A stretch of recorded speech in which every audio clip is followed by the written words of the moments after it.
So, hello everyone, my name is Aditya and I welcome you all to my YouTube channel, The Study Pointer. So, this is a new beginning for me, and the main purpose behind creating this channel is to share with you the knowledge I have gained during my entire educational journey. So, many things are up in the line, and I have chosen to start with Sociology for Civil Services. So, congratulations to you all for opting Sociology as an optional for your civil services examination. Okay, so what what is sociology? The basic thing you should know, as you have opted for sociology as an optional for your civil services examination. So what it is? So sociology is basically systematic and scientific study of society. Okay, sociology is systematic and scientific study of society. Okay, so what type of a study?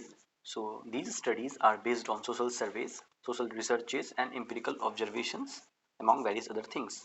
So sociology is systematic and scientific study of society. Okay, and these studies are based on social surveys, researches, empirical observations, etc. Okay, one more thing, that the study of society was done even before the emergence of sociology, but that study was not systematic and scientific.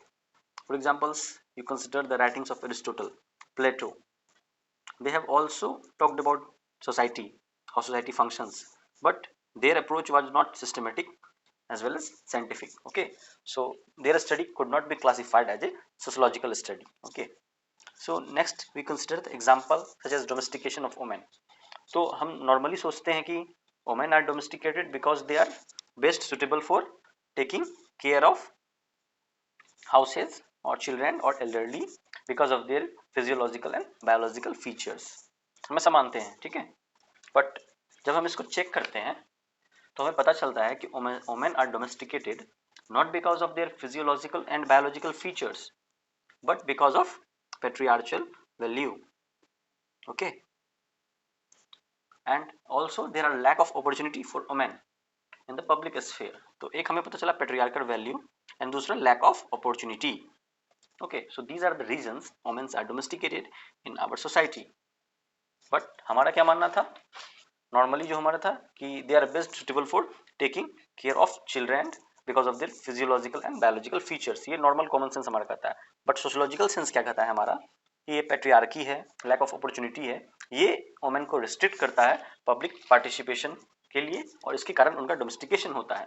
ठीक है, और भी एक कारण हम consider कर सकते हैं कि लो लिटरेसी लेवल ऑफ वुमेन, और चूंकि पेट्रियार्की के कारण ही उनका वो ऑप्टिमम लिटरेसी रेट उनको नहीं मिल पा रहा है, इसलिए ये भी एक कारण है. ओके, सो हमारा कॉमन सेंस क्या कहता है कि वुमेन का डोमेस्टिकेशन क्यों होता है? क्योंकि उनका फिजियोलॉजिकल एंड बायोलॉजिकल फीचर्स रहता है जो बेस्ट सुटेबल है टेकिंग केयर के लिए. बट सोशियोलॉजिकल सेंस ये कहता है कि patriarchal value, lack of opportunity for women, low literacy level, these are the reasons women are domesticated in our society. Okay, but हम ये भी चीज़ देखते हैं आज के सेंस में मॉडर्न सोसाइटी में कि even educated women are domesticated. Exclusion is higher in higher caste and we see in lower caste women are something contributing to the economy. They work as homemade laborers, worker, etc. So the next line of thought is how sociology emerged. So the emergence of sociology started with the sociological imagination, thinking of some of the intellectuals who questioned the established norms / facts of the society. Okay, so how sociology emerged in our society? So sociology emerged, and the emergence of sociology started with the sociological imagination, thinking of some of the intellectuals who questioned the established norms and facts of the society. So what does sociological imagination mean then? So thinking beyond your immediate surrounding or circumstances and study social facts is called as sociological imagination. So what it is? So sociological imagination is thinking beyond your immediate surrounding or circumstances and study social facts. So what does social fact means? What is social fact means? So when you think beyond your immediate circumstances, you start considering social facts. जब आप अपने immediate circumstances से beyond सोचने लगते हैं तो आप social fact को consider करने लगते हैं. जैसे suicide है, तो सुसाइड है, तो हम क्या सोचते हैं कि सुसाइड हुआ, ये उसका पर्सनल रीजन, तो उसने सुसाइड कर लिया। बट जब इसको हम अपने इमीडिएट सराउंडिंग से अलग रख के सोचेंगे कि सुसाइड का काफ़ी सारे कारण हो सकते हैं। Okay, suicide is not just because of personal choices that an individual commits suicide, but there are also societal factors which are responsible for suicide. So when we consider any fact or thing beyond our immediate circumstances, then we start considering social facts. So एक और चीज़ था, एक example आप देख सकते हैं exploitation of women के sense में, ये वाटर वाइफ्स का प्रैक्टिस चलता है महाराष्ट्र में, एंड और भी कई सारा एरिया है जहाँ पे आपको वाटर क्राइसिस है। ओके, क्यों हो रहा है ये? क्योंकि रिसोर्सेज की कमी है। अगर पानी की कमी के कारण पीपल पॉलीगैमी प्रैक्टिस कर रहे हैं ताकि डिफरेंट वुमेन डिफरेंट काम कर सके। ओके, सो ये एक सिनेरियो है। ओके, और नेक्स्ट हमारा है what is society. So according to MacIver, एक सोशोलॉजिस्ट है मैकेलवर्ड, सो उनके हिसाब से what is society. So society is a web of social relationship among groups of people interacting with each other, generally belonging to a particular territory under one authority. Okay, so society is a web of social relationship among group of people interacting with each other, generally belonging to a particular territory under one authority. Okay, एक और thinker है Herbert Spencer, उनका organic analogy उन्होंने दिया था और उसके हिसाब से उन्होंने सोसाइटी को डिफाइन किया था, और उन्होंने कहा था कि society is just like human body. Okay, in human body each organ is interrelated to other organ, problem in one organ affect other, so society is the same way, is made up of different parts and in these parts are interrelated. तो ये Herbert Spencer साहब जो थे उनका organic analogy का सिद्धांत है जो कहता है कि society is just like human body. Okay, next line of thought है हमारा कि सोसाइटी जो है इसमें हमारा होता है social institutions. Okay,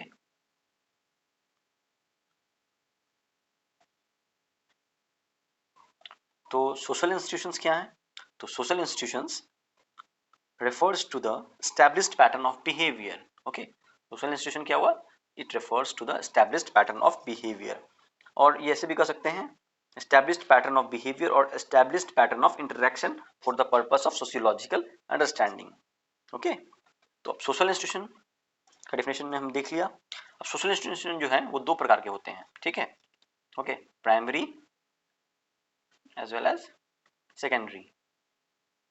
So there are basically two types of social institution, primary as well as secondary. So there are basically 5 primary social institutions which are family, economy, polity, education and religion. FEPR we call it in short form, okay, in mnemonics term.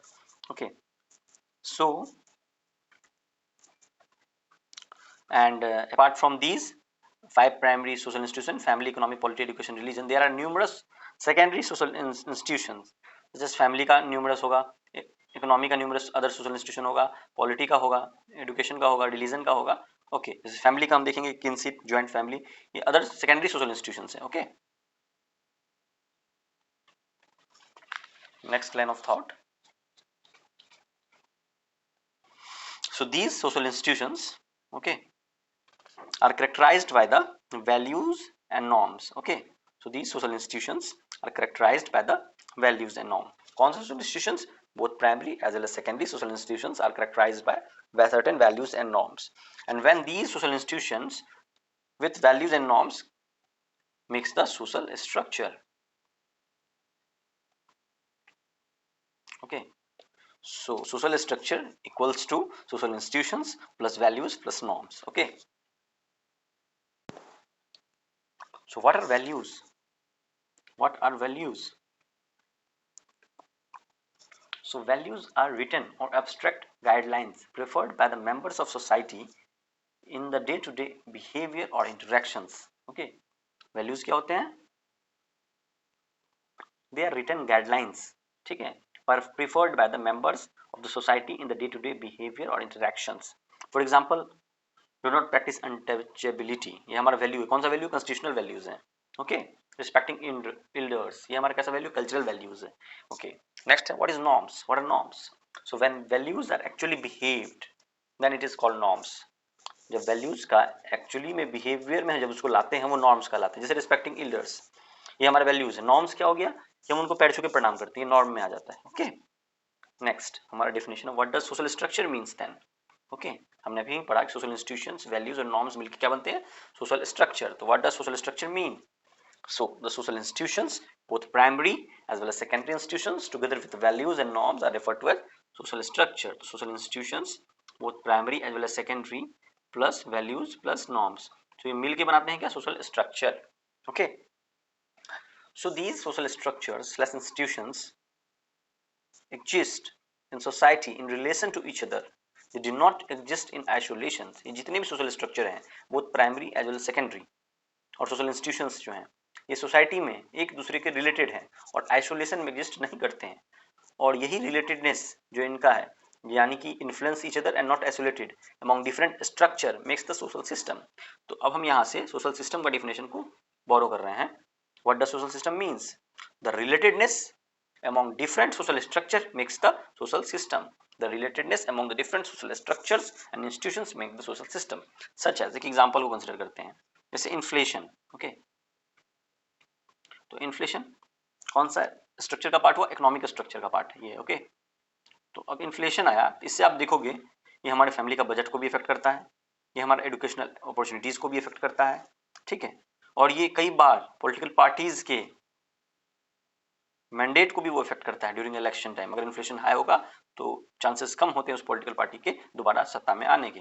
तो हम ये देख रहे हैं कि social structures जो हैं integrated हैं, ये रिलेटेड हैं, नॉट आइसोलेटेड, और इन्हीं रिलेटेडनेस से बनता है हमारा सोशल सिस्टम। ओके, जो हमने अभी इन्फ्लेशन के एग्जाम्पल से समझा कि अगर इन्फ्लेशन है तो ये हमारे फैमिली का बजट को भी प्रभावित करता है, ये हमारा एजुकेशनल अपॉर्चुनिटीज को भी रेस्ट्रिक्ट करता है, और हमने ये भी देखा कि पॉलिटिकल पार्टीज का भी फ्यूचर इससे प्रभावित होता है। So all these are interrelated with each other. A change in one influences other. Okay. Next एक हमारा line of thought है कि political parties in the wake of failure of keeping the electoral promises throughout the world, ऐसा नहीं कि सिर्फ India की बात है, mobilize the people in the name of religion. कि जो हमारा पोल मैनिफेस्टो होता है पॉलिटिकल पार्टीज का अक्रॉस द वर्ल्ड, अगर वो इसको फुलफिल नहीं कर पाते हैं तो वो रिलीजन के नाम पे लोगों को मोबिलाइज करते हैं to come back to the power. Okay, ये आप अंडरस्टैंडिंग के पर्पज से समझ सकते हैं इस पॉइंट को। अब ये एक चीज और है, line of thought, what is the purpose of education, बताइए। So the purpose of education is to create civic morality, secular morality. Okay, so but when engineers become radical terrorist, it means education fail to create civic moralities. Okay, education का purpose क्या है कि हम एक सभ्य नागरिक बने, और जब वो पर्पस ही सर्व नहीं होगा इसका मतलब है education failed at that point. Okay, अब एक लाइन ऑफ थॉट है जो सोशियोलॉजी में बेसिकली थिंकर्स को दो भागों में बांटा गया है, पॉजिटिविस्ट और non positivist, mainly two types, और इसके अलावा भी काफ़ी सारे हैं बट वो ब्रॉडर वे में हम इनको दो भागों में बांटते हैं। ओके, तो वन ग्रुप ऑफ थिंकर जिनका कहना है कि social structure influences human behaviour, और दूसरे ग्रुप हैं जो नॉन पॉजिटिविस्ट कहलाते हैं, उनका मानना है कि human behaviour influences social structure. Okay, तो social structure influences human behaviour in society, जैसे लैक ऑफ एम्प्लॉयमेंट अपॉर्चुनिटीज, ठीक है, for engineer forces them to choose other career option, ये एक एग्जांपल हो सकता है। जैसे social structure influences human behaviour, example हो गया जैसे इंजीनियर्स। ठीक है, अब इंजीनियर्स इतने ज़्यादा हो गए हैं कि उनके अगर lack of unemployment, lack of employment opportunity है तो वो अलग अलग करियर ऑप्शंस को चूज कर रहे हैं। ठीक है, एक और इसका एग्जाम्पल देख सकते हैं, जैसे लीजर टाइम में रूरल एरिया में क्या होता है, कार्ड्स लोग प्ले करते हैं ट्री के अंदर और गॉसिपिंग करते हैं, और वही अर्बन एरिया में क्या होता है, अगर लीजर टाइम आपके पास है तो आप मॉल्स जाते हो, थिएटर जाते हो। तो लीजर तो अगर आप रूरल सोशल स्ट्रक्चर में देखेंगे तो उसका बिहेवियर पे क्या इन्फ्लुएंस आ रहा है, और अर्बन सोशल स्ट्रक्चर का ह्यूमंस पे क्या इन्फ्लुएंस आ रहा है वो हम देख रहे हैं इस एग्जाम्पल के थ्रू। तो हम समझ रहे हैं कि स्ट्रक्चर इन्फ्लुएंसेस बिहेवियर। तो रूरल सोशल स्ट्रक्चर में हमारा बिहेवियर इन्फ्लुएंस हो रहा है और हम कार्ड्स खेल रहे हैं लीजर टाइम में, और अर्बन सोशल स्ट्रक्चर में हमारा बिहेवियर इन्फ्लुएंस हो रहा है तो हम मॉल्स जा रहे हैं, थिएटर्स जा रहे हैं। ओके, नेक्स्ट है हमारा, इसी को थोड़ा आगे बढ़ाते हैं, पॉजिटिविस्ट क्या हो गए, social structure influences human behaviour, इनको पॉजिटिविस्ट कहा जाता है। Okay, they focuses on social system, positivist focuses on social system and social structure. Okay, जैसे caste, religion, economic status influences marriage choices. Okay, so there is social control. Okay, next है हमारा non positivist. So इनका कहना है कि human behaviour influences social structure, they focuses on social action. Okay, they focuses on social action and social interaction. Okay, human behaviour influences social structure, ये non positivist का कहना था. Okay, and they focuses on social action and social interaction. जैसे classroom interaction, तो और classroom से हम अगर एजुकेशन को मैनेज कर देते हैं तो क्या बचेगा? बिल्डिंग बचेगा. क्लासरूम का मतलब क्या होता है? वहाँ एजुकेशन हो रहा है, वरना वो एक बिल्डिंग, एक कमरा बन जाएगा वो. ओके, अब what is social action means? Social action का सिद्धांत जो है बेसिकली हमारे एक थिंकर है मैक्स वेबर साहब ने दिया है, उसको हम लेटर पढ़ने वाले हैं. ओके, बट यहाँ पे एक छोटा सा चीज हम जान लेते हैं, what does social action mean. So any act which involves meanings, any act which involves meanings plus orientation is known as social action. Okay, any act which involves meanings and orientation is known as social action. Next line of thought है हमारा topic है modernity and social changes in Europe and emergence of sociology. Okay, modernity and social change in Europe and emergence of sociology. So how does sociology emerged? हमारा topic क्या है? modernity and social change in Europe and emergence of sociology. So how sociology emerged? So sociology emerged with the process of modernization. Okay, and what does modernity even means? Okay, so in sociological literature modernity refers to the tangible, substantial and visible changes in society. और वो society में किस level पे change होगा? Social structure, social system and social institutions के level पे. और modernity को एक दूसरे बड़ी भाषा में ऐसे भी कह सकते हैं, it refers to the tradition, it refers to a break from tradition और पास्ट. ओके, सो इसको आप नोट डाउन कर सकते हैं. Modernity refers to tangible, substantial and visible changes in society, और it also refers to the break from tradition और past. Okay, जैसे example लेते हैं हम फैमिली का. ओके, तो फैमिली पहले क्या था? हमारे पास ज्वाइंट फैमिली था. अभी क्या है हमारे पास? न्यूक्लियर फैमिली है. तो ये ज्वाइंट फैमिली ट्रेडिशनल फैमिली का एग्जांपल है, और न्यूक्लियर फैमिली मॉडर्न फैमिली का एग्जांपल है. और ये जो हुआ ट्रेडिशन टू मॉडर्न जो चेंज है, सोशल चेंज है. Okay, so next line of thought economy में देखते हैं हम एग्जांपल के तौर पे. जैसे पहले हमारा एग्रीकल्चरल इकोनॉमी था. ओके, और अब हमारा मिक्स्ड इकोनॉमी है. तो सोशल चेंज के कारण ऐसा हुआ. ओके, तो ये ट्रेडिशनलिटी को रिप्रेजेंट करता है और ये मॉडर्निटी को रिप्रेजेंट करता है. ओके, नेक्स्ट हमारा एग्रीकल्चर का एग्जांपल हम कंसीडर करते हैं. तो ट्रेडिशनली एग्रीकल्चर कैसे होता था? Plough was used to till the land, but now there is mechanisation of agriculture. Okay, ये मॉडर्न एग्रीकल्चर टेक्निक्स हैं. एंड ट्रेडिशनल एग्रीकल्चर में क्या होता था? प्लाउ का यूज किया जाता था. नेक्स्ट हम देखते हैं गवर्नमेंट टाइप. तो अर्लियर ट्रेडिशनल में फ्यूडलिज्म था गवर्नमेंट का, but after the French revolution democracy was established. Okay, and democracy is a modern form of governance. Okay, next हमारा एजुकेशन को हम कंसीडर करते हैं, कैसे इसमें मॉडर्निटी एंड चेंज आया है.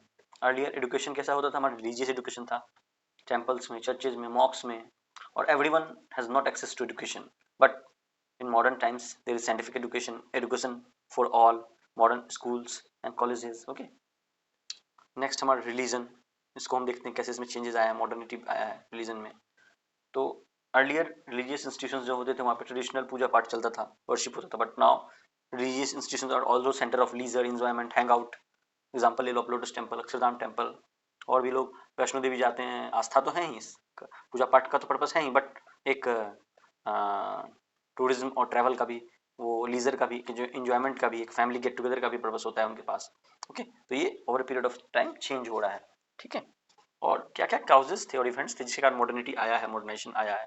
इसको बेसिकली हम लोग एक एज ए सोशोलॉजिस्ट ऐसे समझ सकते हैं कि इनलाइटनमेंट हुआ, और इसको रेनेसेंस भी कहते हैं. इसके बाद हमारा commercial revolution, scientific revolution, French revolution और इंडस्ट्रियल रिवॉल्यूशन. तो ये बेसिकली 5 फैक्टर्स हैं जिसके कारण हमारा मॉडर्निटी आया, मॉडर्नाइजेशन आया, और इसमें जितने भी सारे इवेंट्स हुए, इन्होंने ही मॉडर्निटी और मॉडर्नाइजेशन को लाने में भूमिका निभाई है. ओके, एक हमारा और लाइन ऑफ थॉट्स है कि जब हम मॉडर्निटी और ट्रेडिशनलिटी को पढ़ रहे हैं, तो what are the differences between traditional families and modern families. Okay, तो वन बाय वन हम इसको देखते हैं.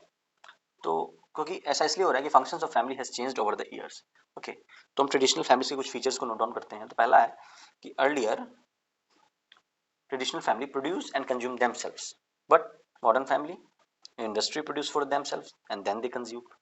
Second difference, earlier in traditional family consumption was collective, everyone eats same food and eat together, but in modern family consumption has individualized, everyone eats different food and at different times. Okay, next difference between the traditional and modern family, there is sex after marriage, but in modern families legitimacy to sex before marriage, these are not individual choices. Okay, there is more freedom. Next हमारा line of thought and difference है fourth number, reproduction was an essential function to continue generation. In modern family, reproduction is not an essential function. There are functional alternatives such as adoption and functional equivalents such as surrogacy. Next line of thought or difference between the traditional and modern families, child care center and primary socialization at home in traditional families, and in modern families there are child care centers, crèche, anganwadi centers due to many such occupational compulsions and other factors. Okay, next, what is tradition? What is tradition? The concept of tradition refers to all social institutions, values and norm, yani social structure that existed before modernity and modernization in society. So what tradition means? It refers to all social structures, values, norms, social institutions that existed before modernity and modernization in society are referred as tradition. So what are the features of tradition? So basically there are four features of traditions: the hierarchy, collectivity or holism, transcendence and continuity. Okay, we will read more about it in later. Okay, एक और चीज था कि हमारा जो society है इसका एक सैलिएंट फीचर है coexistence of traditionality and modernity. So it is one of the silent features of Indian society is the coexistence of traditionality and modernity. In Indian society, traditionality has been maintained along with the modernity. Okay. So with the advent of modernity, we now go to religious places for enjoyment too, apart from traditional puja part also. Religiosity is not an individual sphere. Religious institutions are also secularized, that is open to all. Religious institutions now play an important role in secular sphere of society. अब जैसे example इसका देखिए कि काफ़ी सारे religious institution है जहाँ पे सैनिटेशन और क्लीननेस ड्राइव चलाते हैं वो, बट एक्चुअली में किसका काम है? नगर निगम का. काफ़ी सारे रिलीजियस इंस्टीट्यूशन है जो कि हेल्थ सर्विसेज प्रोवाइड करते हैं, बट ये काम तो स्टेट का है ना कि हेल्थ सर्विसेज प्रोवाइड करे, बट ऐसा हो रहा है मॉडर्न सोसाइटी में. इसका मतलब है कि the functioning of religious institutions has changed over a period of time. Okay, अब एक चीज़ और हम लोग नोट करते हैं, फैमिली इतना अच्छा इंस्टीट्यूशन है इंडियन सोसाइटी में जो काफ़ी स्टेबिलिटी प्रोवाइड करता है. जैसे all over the world slow down हुआ, प्रोटेस्ट हुआ अनएम्प्लॉयड लोगों के द्वारा, because family does not provide financial support after a certain age at it is that not much socialized, but in India even after 45 years of high unemployment rate stability exists because family provides resources to the unemployed. Okay, एक और term है हम काफ़ी बार सुनेंगे उसको, rational in sociology. What does rational means? Anything which provides meaning and orientation. ठीक है, anything which provides meaning and orientation is rational. ठीक है, तर्क संगत. रैशनल मीन्स तर्क संगत. ओके, एक और टर्म है सेकुलराइजेशन, इसको हम समझते हैं. What does secularization mean? So secularization refers to declining significance of religion in day-to-day affairs. Okay, declining significance of conservative aspect of religion. Okay, secularization का definition क्या हो गया? It refers to declining significance of religion in day-to-day affairs. Okay, so that's all for now. Thank you for watching this video, and we will come up with our next lecture very soon, and we will continue the features of tradition, which just we have learned that there are four features of tradition. It is hierarchy, collectivity or holism, transcendence and continuity. Okay, see you soon. Thank you very much.